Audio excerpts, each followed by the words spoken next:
Click the subscribe button, hit the bell icon to never miss another update. One day, in Imam Raza's gathering, people asked him about the issues of halal and haram, and he answered them one by one in a sincere and eloquent manner. Tall man entered, and after saying salutations, he addressed the Imam and said, O son of the Prophet, I am one of your friends and one of the lovers of your elders, the household of the Prophet.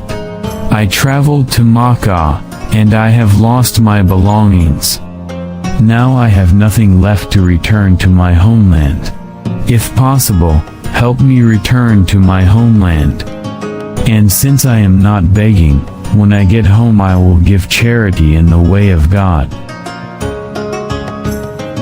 The Imam said, Sit down, may God have mercy on you. And then he started talking to the members of the gathering and answered their questions. When the discussion and questioning ended and they left, 3 people were present with the Imam. After that, the Imam got up and went to another room.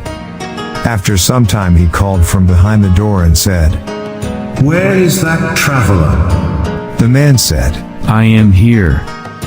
The Imam extended his blessed hand through the door of the room and said, Come, take this 200 dirhams. I give it to you and you do not need to give it as charity.